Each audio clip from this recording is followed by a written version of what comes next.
오늘 말씀은 십자가의 복음 30번째 시간으로 신앙의 본질로의 회복이라는 제목으로 은혜를 나누겠습니다. 우리는 오늘날 신앙의 본질로 회복되어야 할 긴박한 필요 가운데 살아가고 있습니다. 우리가 하나님 말씀으로 다림줄로 점검해 볼 때 교회는 나오고 있지만 우리의 마음과 생각이 신앙의 본질에서 떠나 있기 때문에 오늘 하나님의 제시하신 말씀을 통해서 여러분들이 다시금 회복되어서 하나님의 생명으로 충만하게 되시기를 예수님 이름으로 축원합니다. 우리가 신앙의 본질로 회복이 될 때에 하나님께서 우리에게 생명을 회복하실 것입니다. 즉 하나님께서 우리에게 다시금 임재하셔서 우리 가운데 저와 여러분 삶 가운데 함께 거하시는 것이 신앙의 회복이라고 하는 것입니다. 그렇게 되면 저와 여러분들의 삶 속에서 하나님의 생명으로 충만하게 넘쳐나게 될 것입니다. 우리는 회개를 통해서 하나님께로 회복될 수 있습니다. 하나님은 하나님의 백성들이 하나님의 신앙의 본질에서 떠나게 되면 어떤 일이 있냐면 하나님이 징계를 하시고 채찍을 하시고 또 때로는 칼을 보내고 심판을 보내기도 하십니다.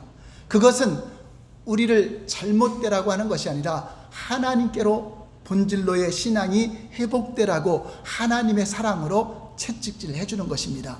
오늘날 전염병과 같은 각종 재해가 있는 것도 그것을 통해서 하나님을 두려워하고 하나님을 경외하고 하나님께로 돌아오라는 하나님의 사랑의 채찍으로 받아들인다면 우리 모두가 이 고난의 때, 이 힘든 때가 오히려 은혜가 되고 복이 되는 놀라운 구원의 은총이 나라 온 세계에 펼쳐지게 될 것입니다. 할렐루야. 그리고 회개에 대해서 가장 잘 말해주는 구절이 오늘 본문 역대하 7장 14절 말씀입니다. 이 말씀은 여러분 암송하셔서 여러분들의 삶 속에서 어떤 징계나 어떤 어려움이 올 때 신앙의 본질로의 회복을 하는 이 말씀, 하나님이 제시하신 내용을 묵상하면서 실천한다면 놀라운 역사가 나타나게 될 것입니다. 다시 한번 역대하 7장 14절을 보시겠습니다. 시작. 내 이름으로 일컫는 내 백성이 그들의 악한 길에서 떠나 스스로 낮추고 기도하여 내 얼굴을 찾으면 내가 하늘에서 듣고 그들의 죄를 사하고 그들의 땅을 고칠지라. 이 말씀은 솔로몬이 성전을 완공하고 나서 하나님이 제시하신 것인데, 내가 백성들에게 각종 재난, 또 전쟁, 칼, 기근, 또 지진, 전염병이 유행할 때, 그것은 뭐죠? 하나님의 백성들이 하나님을 떠난 상태가 될 때 하나님의 징계와 심판이 임할 때 다시금 회복시키는, 그 땅이 고쳐지고 치유되는 놀라운 은혜를 하나님이 하나님의 백성들에게 제시하신 내용입니다. 이 구절은 특히 하나님의 백성, 이스라엘 백성들이 하나님을 떠난 결과 하나님의 징계와 심판이 그들에게 임했을 때 그들이 회복될 수 있는 길로서 하나님이 제시해 주신 조건입니다. 그래서 회개의 4가지 조건을 오늘 본문 말씀에 말씀하고 있습니다. 첫 번째는 악한 길에서 떠나라. 두 번째는 스스로 낮추라. 세 번째는 기도하라. 네 번째는 하나님의 얼굴을 구하라 라는 것입니다. 자, 이렇게 했을 때 하나님은 3가지의 약속을 또 해주셨습니다. 그 3가지의 약속은 첫 번째, 하늘에서 들으신다. 하나님이 들으신다는 것입니다. 그리고 그들의 죄를 사해 주신다. 그리고 그들의 땅을 고쳐주시고 치유하신다라고 약속하고 있는 것입니다. 우리가 하나님께로 회복된다고 하는 것은 회개를 통해서 이루어지는 것입니다. 그런데 회개는 스스로 겸비하는 거, 기도하는 거, 하나님의 얼굴을 구하는 거, 그리고 악한 길에서 떠난 거, 이 4가지를 반드시 포함되어야 하나님이 기뻐하시는 회개가 되는 것입니다. 그리고 우리가 그렇게 할 때 하나님은 우리의 기도를 들으시고 우리의 죄를 사하시고 우리의 땅을 고쳐주신다고 약속하고 있는 것입니다. 우리 몸도 땅입니다.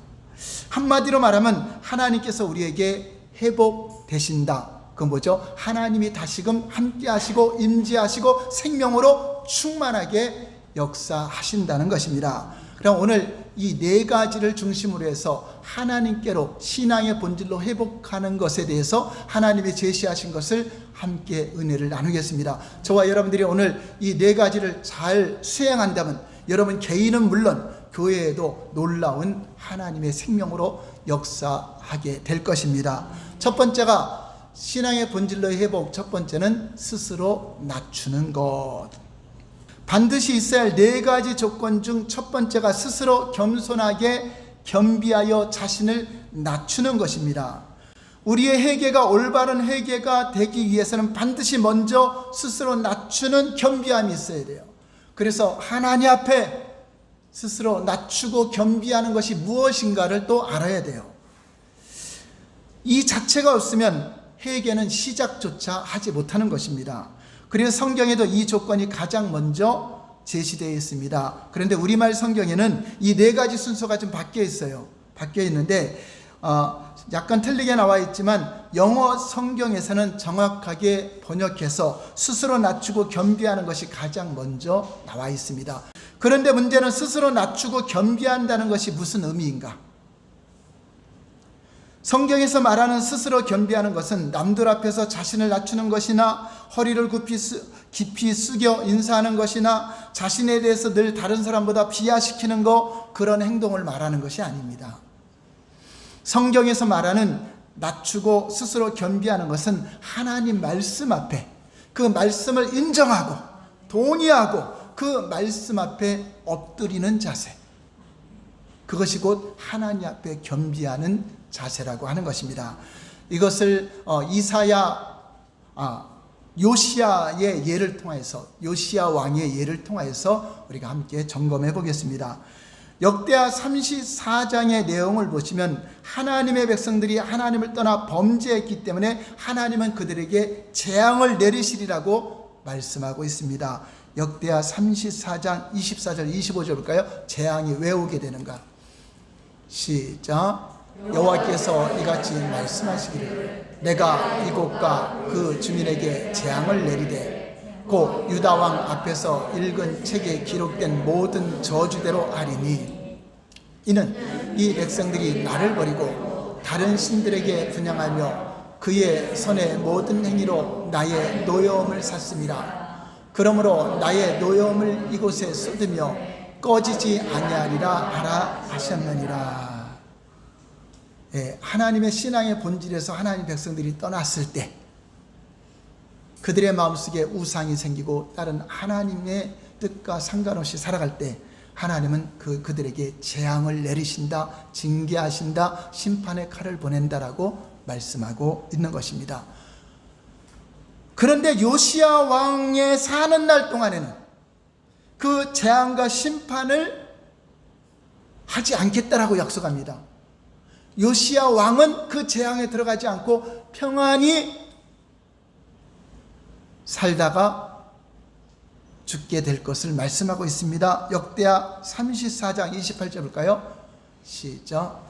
그러므로 내가 내게 너희 조상들에게 돌아가서 평안히 묘실로 들어가게 하리니 내가 이곳과 그 주민에게 내리는 모든 재앙을 내가 눈으로 보지 못하리라 하셨느니라. 이에 사신들이 왕에게 분명하니라. 요시야 왕은 그 재앙을 당하지 않게 해준다고 약속하고 있습니다. 그러면 하나님께서 왜 요시야에게만 그러한 은혜를 베푸셨을까? 역대하 34장 27절 볼까요? 시작. 내가 이곳과 그 주민을 가리켜 말한 것을 내가 듣고 마음이 연약하여 하나님 앞 내 앞에서 겸손하여 옷을 찢고 통곡하였으므로 나도 내 말을 들었노라 여호와가 말하노라. 바로 하나님 앞에 겸비하는 모습. 너희가 하나님의 말씀을 내가 들었을 때 요시야 왕이 성전을 정비하다가 율법책을 발견하게 됩니다. 그 율법책에 보니까 하나님을 떠난 백성들에게 임할 그 재앙들이 기록된 거 보고 그 말씀 앞에 옷을 찢고 통이하며 자복하는 모습을 보인 것입니다. 요시야의 어떤 행동을 두고 하나님은 그가 스스로 겸비했다. 내 앞에 겸비함을 보았다. 여기 보면 하나님 앞에, 곧 내 앞에서 겸손하여, 이게 겸비한 것인데, 이렇게 겸손한 것을 성경은 어떤 행동을 했기에 하나님은 그렇게 보았는가 보는 것입니다. 역대하 34장 19절에서 21절을 보시면 요시야 왕의 행동이 나옵니다. 시작. 왕이 율법의 말씀을 듣자 곧 자기 옷을 찢더라. hil기야와 사반의 아들 아기무감과 미가의 아들 압돈과 서기관 사반과 왕의 시종 아사야에게 명령하여 이르되 너희는 가서 나와 및 이스라엘과 유다의 남은 자들을 위하여 이 발견한 책의 말씀에 대하여 여호와께 물으라. 우리 조상들이 여호와의 말씀을 지키지 아니하고 이 책에 기록된 모든 것을 진행하지 아니하였으므로 여호와께서 우리에게 쏟으신 진노가 크도다 아니라. 하나님께서는 이스라엘 백성들의 우상 숭배와 죄로 인하여 그들을 심판하기로 이미 결정하셨다는 것입니다. 여러분, 선지서에 보면 이스라엘 백성들에게 끊임없이 아모스 선지자가 외치고 이사야 선지자가 외치고 예레미야 선지자가 외칩니다. 회개하기를 외칩니다. 자, 그런데 결과는 회개했어요, 안 했어요? 안 했죠. 그럼 왜 했을까? 회개 안 할 거 하나님 아시면서. 이미 이사야에서 예레미야에서 이런 성경이 기록됐다고 하는 것은 이미 하나님은 그들을 심판하기로 결정하신 것입니다. 그럼 왜 기록했을까? 바로 우리에게, 후세에게 그거를 남겨서 이러한 하나님을 떠나고 이러한 범죄를 하면 이러한 징계가 오고 이러한 심판이 온다는 것을 후세 사람들에게 알게 하기 위해서 성경을 기록해 놓은 것입니다. 그러니까 오늘 저희들에게 하시는 말씀입니다. 또 그 기록을 보면서 바로 요시야 왕 그 후세 사람들에게도 하시는 말씀이죠. 이 경우에는 이미 때가 늦은 것입니다. 하나님은 이미 심판을 선포했습니다. 성경에 보면 하나님의 심판이 이미 확정된, 더 이상 돌이킬 수 없는 그러한 때가 있습니다. 그럼에도 불구하고 요시야가 하나님 앞에 스스로 겸비하여 엎드렸을 때 하나님은 그 재앙과 심판을 요시야가 살아있는 동안에는 보류하여서 재앙과 심판을 내리긴 내리는데 요시야가 사는 동안에는 보류를 해주신 것입니다. 요시야 왕은 하나님 앞에 정직한 왕입니다. 그는 산당과 우상을 파기하고 성전을 보수하는 일에 힘을 쓰게 됩니다. 성전을 보수하다가 그는 하나님의 율법책을 발견하게 됩니다.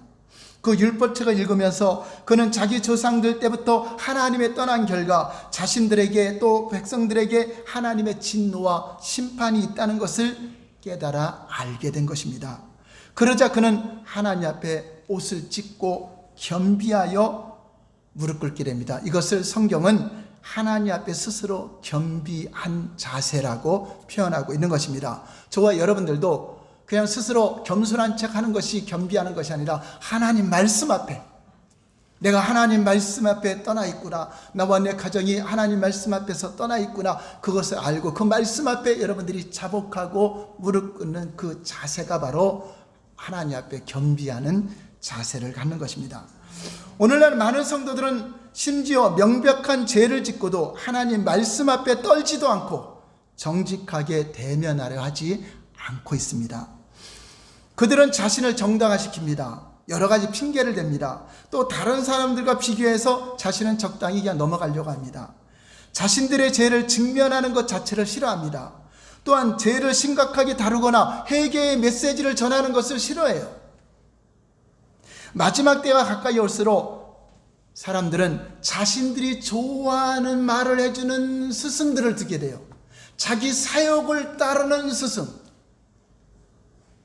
하나님의 진리의 말씀으로 바르게 가르쳐주는 스승을 원하는 것이 아니라 자기 길을 즐겁게 한다는 것은 자기가 원하는 정보, 자기가 원하는 가치관, 자기가 원하는 사상을 가진 그런 내용을 설교해주는 그런 선생들을 두려고 한다는 것입니다. 그래서 올바른 얘기하면 안 들으려고 해요. 자기가 좋아하는 메시지만 들으려고 합니다. 디모데후서 4장 3절 4절 볼까요? 시작. 내가 이르니 사람이 바른 교훈을 받지 아니하며 귀가 가려서 자기의 사욕을 따를 수성을 많이 두고, 자기의 어떤 이익을 위해서, 정보를 위해서 하는 그런 데에 사람들은 몰려간다는 것입니다. 이러한 자세를 가지고는 올바른 회개가 일어날 수가 없습니다. 자신이 잘못했다고 생각하는 몇 가지에 대해서 하나님 이거 잘못했습니다 고백하는 거, 그거 진정한 회개가 아닙니다. 이 네 가지가 수반이 되어야 진정한 회개가 되는 것입니다. 요시야는 그렇게 하지 않았습니다. 그는 하나님의 진노와 심판에 관한 말씀 앞에서 정직하게 그 말씀에 동의했습니다. 하나님 말씀이 옳습니다, 우리가 잘못했습니다 하고 그 앞에 엎드린 것입니다. 그렇게 하나님 말씀 앞에 정직하게 엎드렸기 때문에 요시야는 나중에 온 백성들로 하여금 자신과 똑같은 온 마음으로, 자기가 다스리는 그 백성들로 하여금 자신과 똑같은 마음으로 하나님을 섬기도록, 마음을 다하고 성품을 다하고 뜻을 다하고 하나님을 사랑하고 섬기도록 선포를 하기 시작합니다. 이것이 하나님 앞에, 말씀 앞에 겸비하는 것, 이것이 첫 번째고, 두 번째는 겸비하여 기도할 때, 두 번째는 기도하는 것. 신앙의 본질로의 회복은 기도하는 것입니다. 기도에 대한 예수님의 중요한 가르침에서 예수님은 기도를 세 가지로 표현해 주고 있습니다. 마태복음 7장 7절 8절 볼까요? 시작. 구하라 그리하면 너희에게 주실 것이요, 찾으라 그리하면 찾아낼 것이요, 문을 두드리라 그리하면 너희에게 열릴 것이니, 구하는 이마다 받을 것이요, 찾는 이가 찾아낼 것이요, 두드리는 이에게 열릴 것입니다. 그 세 가지가 뭐죠? 구하라, 찾으라, 문을 두드리는 것. 구하는 것도 하나님께 구하는 거죠. 하나님을 찾는 겁니다. 하나님을 찾고 하나님께서 이 닫혀져 있는 영역의 문을 열어주기를 원하는 것이 기도라고 하는 것입니다. 우리가 스스로 겸비하기 위해서는 하나님의 기준이 우리에게 비춰져야 돼요. 하나님의 다림질이 비춰져야 돼요. 하나님 말씀의 기준에서 잘못된 것을 깨달아야 돼요. 여러분들이 도덕적으로 윤리적으로 잘못된 거 그거 회개하는 것이 아니라 하나님의 말씀에 비추어서 내가 하나님을 떠나 있지 않은가, 이것을 점검해 봐야 돼요. 하나님의 기준이 선명하게 비춰지고 그 기준 앞에 비춰진 자신의 모습을 보고 하나님 앞에 정직하게 그 말씀에 동의하고 엎드리는 것, 그것이 스스로 하나님 앞에 겸비하는 것입니다. 기도하는 것은 이제 우리가 하나님께서 비추어 주신 그 가운데의 기준에, 하나님의 기준에 내가 떠나 있기 때문에 이 기준으로 돌아가기 위해서, 하나님이 신앙의 본질의 기준에 돌아가기 위해서 하나님께 기도하는 겁니다. 그렇게 할 수 있도록 하나님 앞에 구하고 찾고 문을 두드리는 것입니다. 요시야 왕의 예를 또 들겠습니다. 요시야 왕은 이렇게 겸비하고 나서 어떻게 기도를 했는가? 요시야는 율법책을 통해 자신의 처지를 깨달으나는 어떤 조치를 취했는가 볼까요? 역대하 34장 20절에서 22절입니다. 시작. 왕이 실기야의 사반의 아들 아하감과 미감의 아들 압돈과 서기관 사반과 왕의 시종 아사야에게 명령하여 이르되, 너희는 가서 나와 및 이스라엘과 유다의 남은 자들을 위하여 이 발견한 책의 말씀에 대하여 여호와께 물으라. 우리 조상들이 여호와의 말씀을 지키지 아니하고 이 책에 기록된 모든 것을 준행하지 아니하였으므로 여호와께서 우리에게 쏟으신 진노가 크도다 하니라. 이에 hil기야와 왕이 보낸 사람들이 여선지자 훌다에게로 나아가니, 그는 하스라의 선자 독핫의 아들로서 예복을 관리하는 살롬의 아내라. 예루살렘 둘째 구역에 살았더라. 그들이 그에게 이 뜻을 전하네. 하나님께서 요시야에게 하나님 말씀을 통해 하나님의 기준과 그 기준 앞에 비춰진 요시야 시대의 백성들의 모습을 보게 해주셨습니다. 그러자 요시야가 옷을 찢으며 하나님 말씀 앞에 정직하게 동의하고 엎드리게 됩니다. 이게 스스로 겸비하는 거죠. 그것을 두고 하나님은 요시야가 스스로 내 앞에서 겸손하게 겸비하였다라고 말씀합니다. 그러자 요시야는 모든 측근들을 불러서 하나님의 뜻을 묻도록 하나님께 기도하는 것입니다. 구하는 것입니다. 이 여호와의 말씀의 뜻이 무엇인지 묻는데, 그 당시에는 선지자들이 활동하기 때문에 그 당시에 여선지자 훌다를 통하여서 하나님의 뜻을 묻는 그런 요청을 보낸 것입니다. 바로 요시야에게서는 이 부분이 바로 회개의 두 번째 단계인 기도에 관한 것에 해당하는 부분입니다. 무릎 꿇고 겸비하게 회개만 한 것이 아니라 이 기도하는 거죠. 하나님의 뜻이 무엇인지, 하나님이 우리를 어떻게 하기를 원하는지, 신앙의 회복으로 우리 이스라엘 백성들이 어떻게 돌아가야 될 것인가를 깨닫게 하기 위해서 하나님 앞에 묻는 것입니다. 이것을 기도라고 하는 것입니다. 기도는요, 내 뜻 어떤 것을 하나님께 해달라고 하는 것도 기도지만, 내가 하나님 뜻대로 살기를 원하고 하나님이 원하시는 뜻이 무엇인가 나를 그 가운데로 인도해 달라고 요청하는 것이 진정한 여러분들을 위한 기도가 되는 것입니다. 이처럼 두 번째 단계인 기도는 첫 번째 단계인 스스로 겸비함에 이어서 하나님께서 첫 번째 단계에서 보여주신 하나님의 기준 가운데로 서기 위해서 하나님께 구하고 두드리고 참는 것을 말씀하고 있는 것입니다. 하나님 앞에서 스스로 겸비하는 자세도 매우 중요하지만, 기도하고의 단계가 없으면 그의 삶은 전혀 변화되지 않고 또 동일한 삶을 또 살아가게 되겠죠. 자, 세 번째는 신앙의 본질로의 회복. 스스로 겸비하고 하나님께 기도하고, 세 번째는 한번 읽어볼까요? 시작. 하나님의 얼굴을 구하는 것. 우리는 반드시 하나님의 얼굴을 구하는 삶으로 전환이 되어야 됩니다. 그러면 하나님의 얼굴을 구하는 삶이 무엇인가 또 알아야 되겠죠. 하나님의 징계가 우리에게 임한 것은 하나님의 신앙의 본질에서 떠나게 되면 하나님이 사랑하기 때문에 심판하시고 징계하시고 채찍질하시고 책망을 하시는 것입니다. 그리고 하나님께서 우리에게 징계하는 목적도 뭐죠? 우리로 하여금 어디로 돌아오라고? 신앙의 본질로 회복하라고 하시는 것입니다.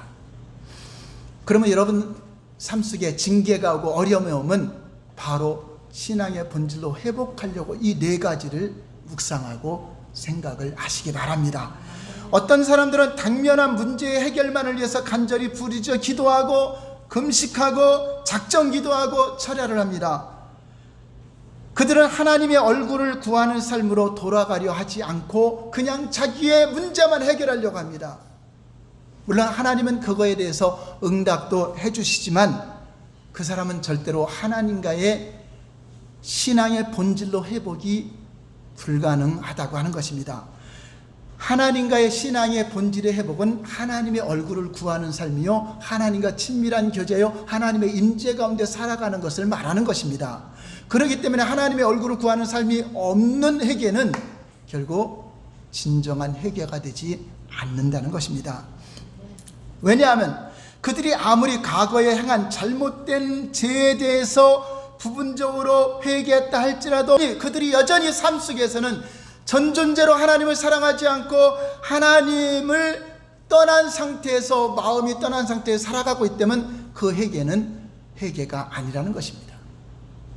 하나님의 얼굴을 구하는 삶으로 돌아가지 않았다면 어떤 종류의 회개도 일어나지 않은 것입니다. 회개한 척만 하는 것입니다. 하나님께서 하나님을 떠난 하나님의 백성들에게 그 해결책으로 제시하신 것은 하나님의 얼굴을 구하는 삶으로 돌아오라는 것입니다. 자, 과거 이스라엘 백성들이 왜 실패했죠? 예수님 당시에 종교 지도자들, 바리새인들이 왜 실패했죠? 그들이 회개를 안 했을까요? 죄를 지면 율법에 취해서 금방 알았겠죠. 회개했을 것입니다. 근데 그들은 하나님의 얼굴을 구하는 삶을 살아야 안 살아요? 안 살잖아요. 하나님을 실존하시는 하나님과 관계를 갖지도 않고 하나님을 사랑하지도 않고 하나님의 음성을 듣지 못하는 자들이라, 그래서 너희는 회개 아무리 해도 다 소용이 없는 것이 되는 것입니다. 또 이스라엘 사람들은 어떻게 하나님께로 돌아가는 방법도 몰랐어요. 지도자들도 몰랐어요. 어떤 게 하나님을 사랑하는 건지, 어떤 게 하나님을 믿는 것인지, 어떤 것이 하나님을 아는 것인지조차도 지도자들도 깨닫지 못했기 때문에 그들은 하나님을 알지도 못하고 성경 지식만 알았고 정보에 대한 것만 알고 그것을 하나님을 안다고 자부했던 것입니다. 하나님께서 하나님을 떠난 하나님의 백성들에게 그 해결책으로 제시하신 것은 항상 하나님의 얼굴을 구하는 삶으로 돌아와라, 슈브, 회개하고 내게로 돌아오라고 하는 음성입니다. 그럼 요시아의 예를 보겠습니다. 요시아는 어떻게 하나님의 얼굴을 구하는 삶을 사는가? 요시아는 온 이스라엘 백성들을 모으고 어떻게 하기로 언약을 세우는가 보겠습니다. 역대하 34장 29절 31절까지 시작. 왕이 사람을 보내어 유다와 예루살렘의 모든 장로를 불러 모으고 여호와의 전에 올라가며 유다 모든 사람과 예루살렘 주민들과 제사장들과 레위 사람들과 모든 백성이 노소를 막론하고 다 함께한지라. 왕이 여호와의 전 안에서 발견한 언약책의 모든 말씀을 읽어 무리의 귀에 들려주고 왕이 자기 처소에서 서서 여호와 앞에서 언약을 세우되 마음을 다하고 목숨을 다하며 여호와를 순종하고 그의 계명과 법도와 율례를 지켜 이 책에 기록된 언약의 말씀을 이루리라 하고. 자, 하나님의 얼굴을 구한다니까 날마다 하나님의 얼굴을 구하며 이것이 아니라 전존재로 나의 마음을 다하고 뜻을 다하고 성품을 다하는 건 내 영혼육 전존재로 하나님을 사랑하는 겁니다. 하나님과 사랑하며 교제하며 하나님 말씀에 순종하려고 결단하는 삶, 그러한 삶을 하나님의 얼굴을 구하는 삶이라는 것입니다. 이와 비슷한 사건인 아사왕도 하나님을 잘 섬겼던 왕입니다. 아사왕도 하나님의 얼굴을 구하는 삶을 이렇게 언약으로 맹세합니다. 역대하 15장 12절 13절 볼까요? 시작. 또 마음을 다하고 목숨을 다하여 조상들의 하나님 여호와를 찾기로 언약하고 이스라엘 하나님 여호와를 찾지 아니하는 자는 대소 남녀를 막론하고 죽이는 것이 마땅하다. 예, 왕이 이렇게 선포해 버렸어요. 하나님을 찾는 것, 전존재로 마음을 다하고 뜻을 다하고 성품을 다하고 목숨을 다하여 전존대로 하나님 사랑하는 것, 이것은 구약이나 신앙이나 첫 번째 되는 계명이라고 하는 것입니다. 이 계명을 잃어버리고 다른 율례와 법도 아무리 지켜도 그것은 하나님을 떠난 자의 삶으로 본다고 하는 것입니다. 두 왕 모두 온 이스라엘 백성들과 함께 마음을 다하여 전존재로 하나님을 찾기로 결단을 합니다. 그리고 그들은 온 마음으로 하나님께 순종하기로 결단을 합니다. 성경에서 말하는 하나님을 찾는 것, 하나님께로 돌아가는 것, 하나님을 가까이하는 것은 모두 하나님의 얼굴을 구하는 삶이라고 하는 것입니다. 이 말들은 단순히 자기의 필요를 위해 하나님의 어떤 도움과 능력을 위해서 얼굴을 찾는 것이 아니라 하나님과의 친밀한 교제, 하나님 안에, 하나님이 내 안에, 내가 주님 안에 살아가는 이 자체가 신앙생활이라고 하는 것입니다. 그것이 분리되면, 그러니까 신앙의 본질이 떠났다는 건 뭐냐면 마음에서 그러한 전존재로 하나님이 살아가는 것이 떠나고 마음에서 하나님이 떠나면 뭐죠? 하나님과 분리되는 거죠. 임재가 없는 삶, 생명이 없는 삶이 되는 것입니다. 그러므로 하나님의 징계와 심판과 이것이 우리를 기다리고 있죠. 그래서 우리는 바로 하나님의 그 네 가지 조건 안에 얼른 들어올 수 있도록 여러분 오늘 설교 말씀을 잘 묵상하시기 바랍니다.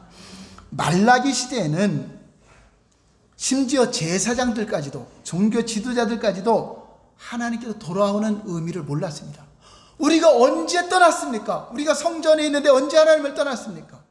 또 어떻게 하여 하나님께 돌아가리까? 하나님께 돌아가는 방법도 알지 못했습니다. 저와 여러분들은 이것을 깨달아 알 수 있는 게 얼마나 큰 은혜입니까? 할렐루야! 우리가 아무리 간절하게 하나님을 찾고 하나님께 기도한다 할지라도 단순히 하나님의 능력과 도움만을 구하려 한다면 그것은 전혀 하나님을 찾는 것이 아니고 하나님의 얼굴을 구하는 태도가 아니라는 것입니다.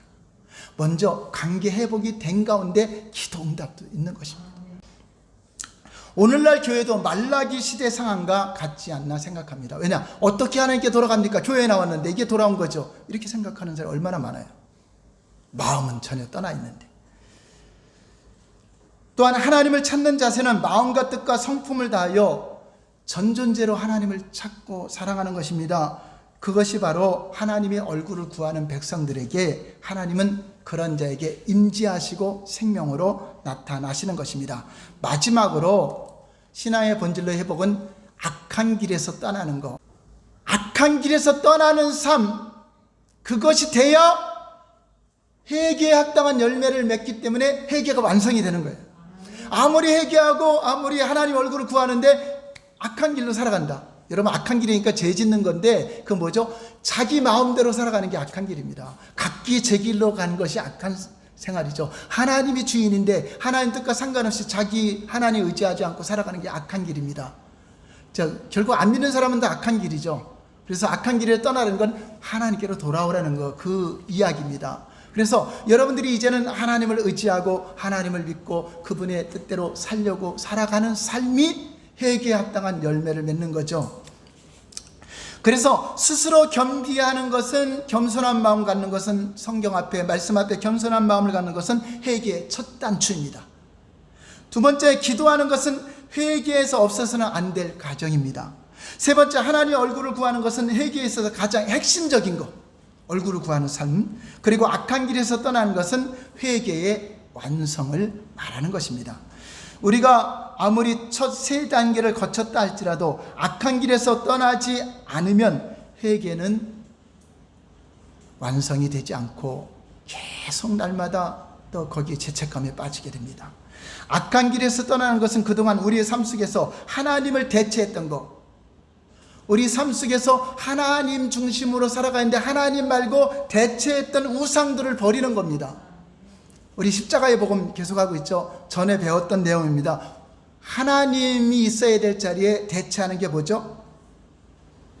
지난번에 살펴본 것과 같이 율법주의, 기복주의, 또 인본주의, 또 돈을 사랑하고 중시하는 것, 또 형식적인 예배, 자기 자신을 사랑하는 것, 다른 사람들의 도움을 의지하는 것, 잘못된 전통적인 신앙, 신앙의 본질이 없는 성경 공부한 것으로 대체하는 것. 하나님이 내 안에 있어서 기쁜 것이 아니라 성경 공부 많이 했으니까 내가 기쁜 거. 하나님을 대체하는 그것이 바로 우상숭배라는 것입니다. 우리는 이러한 것들을 하나하나 척결을 하고 하나님이 계시해야 될 자리에 하나님이 계시게 해야 되는데, 그 외에도 우리는 하나님의 능력과 인도를 의지하기보다는, 하나님을 신뢰하기보다는 인간적인 수단과 방법으로 교회를 세우려고 했던 것, 교회를 부흥시키려고 했던 것, 또 예배를 통해 하나님과 친밀함을 구하기보다는 화려하고 감동적인 분위기를 만들려고 했던 것, 하나님의 임재를 통해서 하나님과 친밀한 교제를 나누게 예배를 드려야 되는데 어떤 분위기를 만들어서 어떤 신비한 그런 것으로 하는 것, 이 모든 것들이 다 우상입니다. 성도 한 사람 한 사람을 하나님께로 인도하기보다는 자기의 사람으로 만들려고 하는 것, 지금 목회자들이죠. 사람들을 대할 때 진정으로 그리스도께로 인도하고자 하는 마음으로 그들을 대한 것이 아니라 자기 교회로 끌어오려고, 자기의 야망을 이루려고 교회를 이용하는 모든 일, 정치적인 야망도 마찬가지입니다. 하나님께서 교회의 필요를 채워주시도록 하나님을 의지하고 기다리기보다는, 하나님께서 재정이나 모든 걸 채워주기보다는 사람들을 교묘하게 조정하여 헌금하게 하고, 이런 일들 많이 있어요.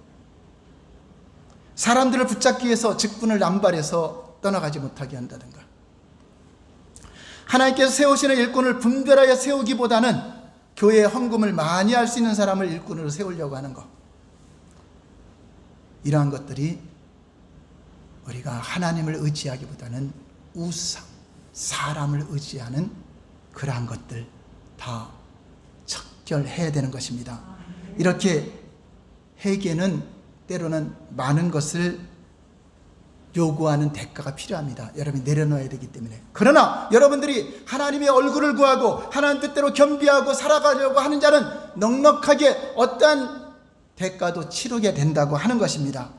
이것뿐 아니라 개인뿐 아니라 교회도 마찬가지입니다. 한 개인이 하나님께서 제시하신 이 네 가지 조건을 따라 회개할 때 그는 하나님과의 관계가 회복될 것이고 생명으로 충만하게 될 것이고 하나님의 임재 가운데 살아가게 될 것입니다. 또한 마찬가지로 한 교회가 그렇게 회개할 때 그 교회는 생명력으로 충만하게 될 것이고 하나님의 역사로 충만하게 될 것입니다. 마지막으로 요시야 왕의 예를 보고 요시야 왕은 어떻게 악한 길에서 떠나는 것을 척결했는가 보겠습니다. 최종적으로 어떻게 했는가 볼까요? 역대하 34장 33절 시작. 이와 같이 요시야가 이스라엘 자손에게 속한 모든 땅에서 가증한 것들을 다 제거하여 버리고 이스라엘의 모든 사람으로 그들의 하나님 여호와를 섬기게 하였으므로 요시야가 사는 날에 백성이 그들의 조상들의 하나님 여호와께 복종하고 떠나지 않았다. 할렐루야. 요시야 왕은 이 모든 죄악을 척결하고 하나님만을 사랑하도록 온 백성을 잘 치리하는 아주 좋은 왕이 됩니다. 그 결과 하나님이 그의 사는 날 동안에 그날에 은혜를 주시고 평안을 주시고 요시야 왕과 그 백성들을 지켜줬습니다. 오늘 저와 여러분들도 하나님의 신앙의 본질로 회복을 위하여 네 가지를 여러분들이 실천할 때에 하나님의 임재 가운데 여러분 가정의 생명으로 충만하게 되시기를 예수님 이름으로 축원합니다. 할렐루야. 이제 정리하겠습니다. 이가의 요점 읽고 마치겠습니다. 하나님께 회복되기 위해서는 네 가지 조건을 따라 회개해야 된다. 여러분 읽으세요. 첫 번째, 스스로 겸비함이 없이는 회개가 시작되지도 않습니다. 두 번째, 기도는 하나님께서 의도하는 자리에 서기 위해 구하고 찾고 두드리는 것을 말합니다. 세 번째, 하나님의 얼굴을 구하는 삶이 무엇보다 핵심입니다. 네 번째, 회개는 모든 악한 길에서 돌이키는 것을 포함합니다. 아멘. 기도하겠습니다.